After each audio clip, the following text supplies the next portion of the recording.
नमस्कार दोस्तों, India news के डिजिटल प्लेटफॉर्म पर आपका स्वागत है। मैं अभिषेक सिंह। उत्तर प्रदेश बोर्ड यानी यूपी बोर्ड के हाई स्कूल और 12वीं के रिजल्ट जल्द ही घोषित होने वाले हैं। 54 लाख विद्यार्थियों ने पूरे साल मेहनत करके ये परीक्षाएं दी हैं। यूपी बोर्ड की एक बहुत बड़ा इतिहास रहा है और ख़ासतौर पर सख्ती को लेकर और एक समय पर यूपी बोर्ड की बदनामी को लेकर भी। लेकिन मुख्यमंत्री योगी के कुर्सी संभालने के बाद से नकल और नकल माफियाओं पर नकेल कसी गई। किसी ज़माने पर यूपी बोर्ड में ये भी कहा जाता था कि यहाँ पर 45% पाने वाला छात्र सीबीएसई या आईसीएसई बोर्ड के 70% पाने वाले छात्र के बराबर मेधावी है।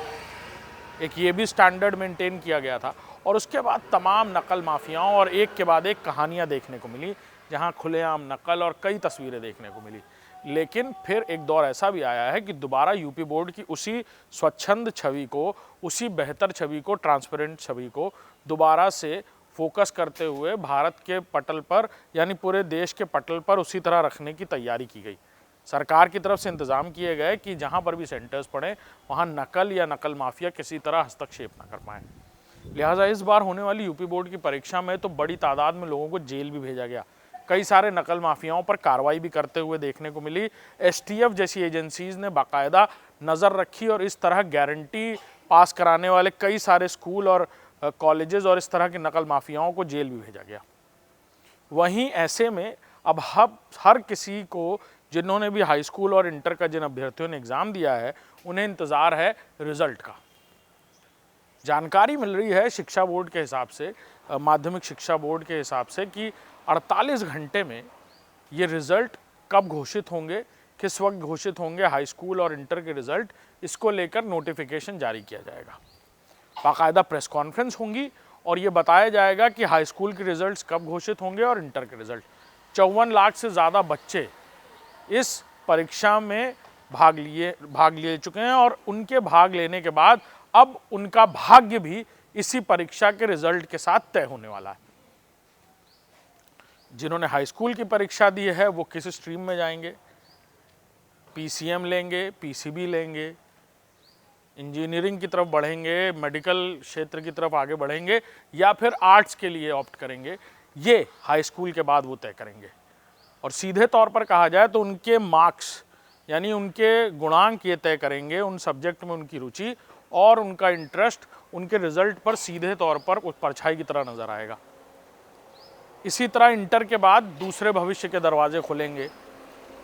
आगे टेक्निकल एजुकेशन लेनी है, तैयारी करनी है, या फिर सिविल सर्विसेज की तैयारी करनी है, बाकी नौकरियों की तैयारी करनी है, या कुछ और करना है, वो सारी चीज़ें इंटर के बाद तय होंगी। लिहाजा इंटर का तो भविष्य तय करेगा कि क्या होगा। इंटर के रिज़ल्ट के बाद भविष्य तय करता है बच्चा अपना। और 48 घंटे का वक्त होगा क्या, क्योंकि कॉपीज़ जो हैं वो लगभग चेक हो चुकी हैं, जितने भी बच्चे हैं उनकी, यानी 54 लाख के करीब। और बड़े पैमाने पर उसके भी अलग अलग सेंटर्स तैयार किए गए थे जहां ट्रांसपेरेंसी रखी गई थी। सीसीटीवी कैमरास की नज़र में सारी कॉपीज़ चेक होनी थी। बीते दिनों मध्य प्रदेश की एक कहानी हमने देखी कि कैसे चपरासी कॉपी चेक कर रहा था। कभी उत्तर प्रदेश में भी ऐसी तस्वीरें थी, लेकिन ऐसा ना हो इसलिए बहुत ट्रांसपेरेंसी इस बार बरती गई है।